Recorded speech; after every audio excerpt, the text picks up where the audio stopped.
Saksakallan gunarnavasya Vande Guru Sri Charanarvindam.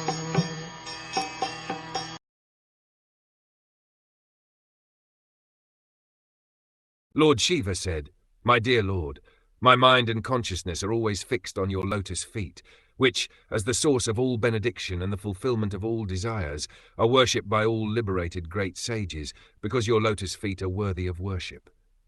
With my mind fixed on your lotus feet, I am no longer disturbed by persons who blaspheme me, claiming that my activities are not purified. I do not mind their accusations, and I excuse them out of compassion, just as you exhibit compassion toward all living entities." Lord Shiva expresses herein his regret at having been angry and having disturbed the sacrificial activities of Daksha. King Daksha had insulted him in many ways, and thus he had become angry and had frustrated the entire sacrificial ceremony. Later, when he was pleased, the yagya performances were reinstituted, and therefore he regretted his activities. Now he says that because his mind is fixed on the lotus feet of the Supreme Lord Vishnu, he is no longer disturbed by the ordinary critics of his way of life.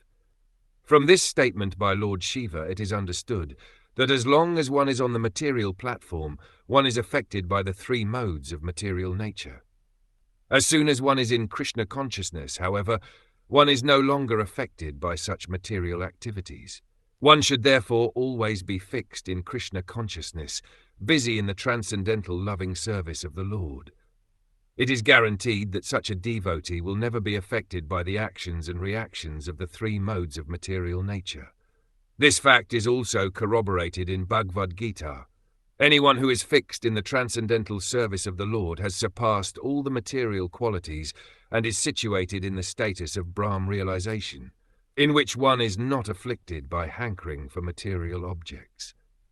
The recommendation of the Srimad Bhagwatam is that one should always be Krishna conscious and should never forget his transcendental relationship with the Lord. This program has to be followed strictly by everyone.